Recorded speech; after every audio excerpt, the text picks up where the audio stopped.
It's January, it's 2010, and your cell phone just buzzed. Probably with a message not that dissimilar from the one that appears on the screen behind me. Why? Because a 7.0 magnitude earthquake epicenter just 25 kilometers west of Port-au-Prince, Haiti, would lead to 250,000 casualties and over $8 billion in damages. Good evening.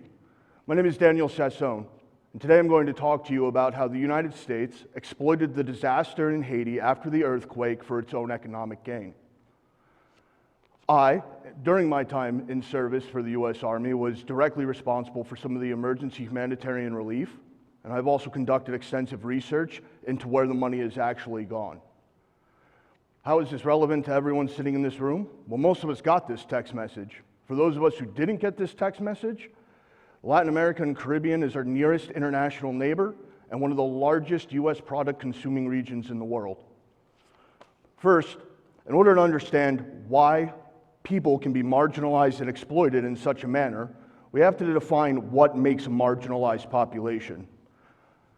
Syracuse University Counseling Center's website article, especially called "The Impact of Marginalization," defines marginalization as a process by which people are deprived of social, political, and economic activity within their own community. The World Bank, which monitors global national income and gross national incomes per capita, identified the Latin America and Caribbean as one of the lowest gross national income per capita at $8,250 US, and Haiti as the poorest country in the Western Hemisphere with only $1,480 US worth of gross national income. For those of you not familiar, gross national income is how much money a person makes in a given year. When you make that little money, it's very easy to become politically marginalized, economically marginalized, and exploited. It also increases your risk of being marginalized by environmental factors such as climate change, natural disasters like this earthquake, and poor land use management. Now that we know why Haiti is a marginalized community and how poor they are in comparison to the rest of the Western Hemisphere and the Latin American Caribbean, we have to discuss the context of what is really humanitarian warfare and how do we use this to exploit marginalized communities.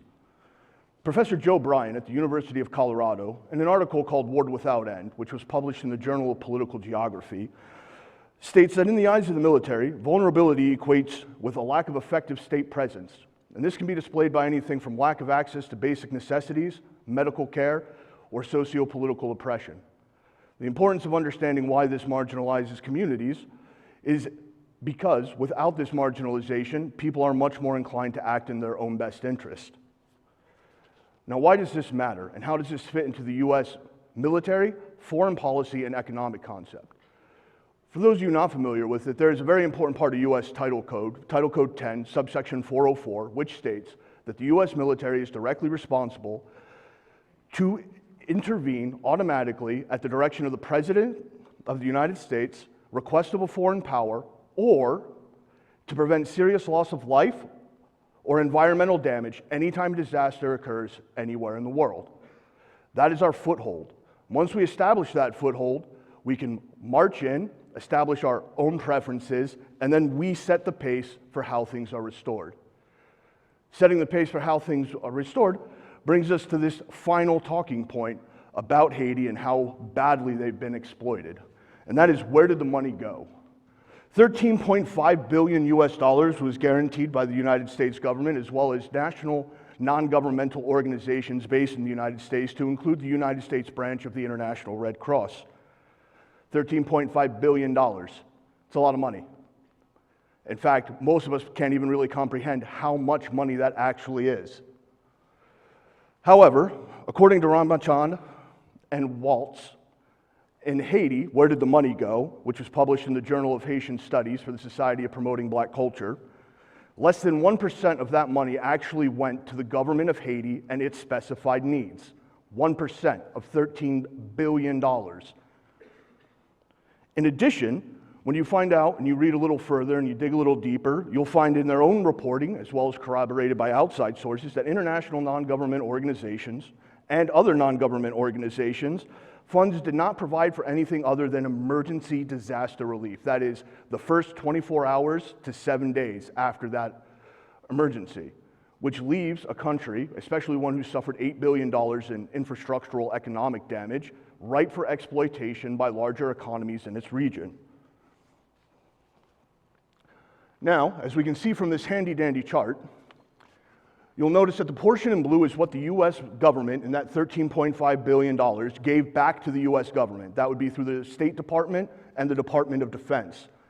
That subsection in orange is all non-government organizations, specifically Beltway contractors, that is the contractors that support the State Department and Department of Defense in the region around Washington, D.C.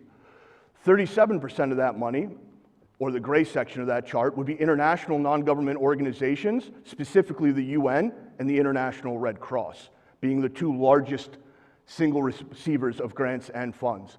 And that tiny little yellow sliver is that 1% I talked about that went to the Haitian government, to the Haitian treasury, to hire Haitian people to help rebuild Haiti. It's the smallest amount up there. So today, we have talked about the importance and how the U.S. government uses disasters to exploit weaker economies and marginalized populations. We have done this by focusing on what makes a marginalized population, how we use the concept of humanitarian aid and disaster relief to exploit them, and the very complex system by which the money disappears. I want to leave you with this one key thought, though. This is not an indication that you should never reach out a hand or donate $10 or respond yes to one of those text messages. We are the measure of what our impact on the world is, and you should never be afraid to reach out and help. Just understand exactly how far the rabbit hole down the rabbit hole you have to go to find out where the money really goes. Any questions? So my question for you is, in your research, did you find anyone or any organizations that are working to combat this issue? Yes, actually there's an organization called Worldview who specializes in international organizational and non-government organizational transparency. They investigate charities, contractors, and grant receivers to see how much of that money actually makes it to the population and how it helps rebuild the actual infrastructure. They also partner with local charities, which is like what happens where a lot of this money ends up disappearing is the Red Cross gets it, and that's an international organization. And then they give it to the American branch of the Red Cross, who then gives it to the chapter in Florida, who then puts meals ready to eat or other emergency response supplies on a boat to send to Haiti. But every time you go through one of those levels, 7 to 10% of that money disappears in administrative costs, and that's 7 to 10 on average. Some companies have been as high as 30 to 40%.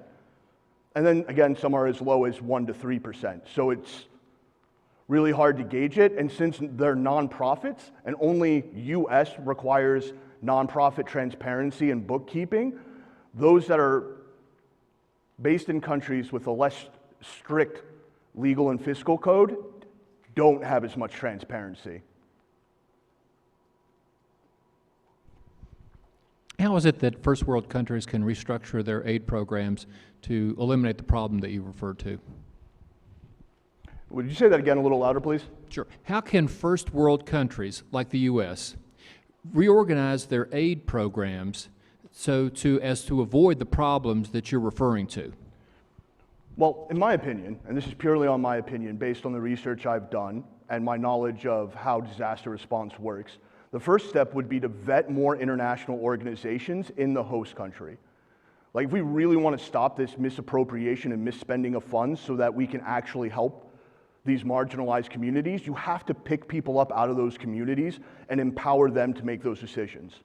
So that $13 billion, now a certain amount of that does have to come back to the US because you have to pay people's salaries, you have to allow for budgetary expenses and things like that. But 70% of that, very, very realistically, should have gone to Haitian companies, Haitian-specific charities that are based there so they can empower and improve their own community, which also reduces the amount of people you have coming in and out of the country Because while it wasn't mentioned on this slide, there was a cholera outbreak that was directly linked to the UN presence in Haiti that killed over 77,000 people and left over 300,000 hospitalized. So like every time you move things in and out, the real way to empower these communities is by lifting them up and utilizing the resources within the host nation by supplying raw material and expertise, but doing that through funding them directly through the Haitian government, the Haitian treasury, and in this particular instance, Haitian non-government organizations, instead of through US government organizations and non-government organizations that we then send there. Thank you.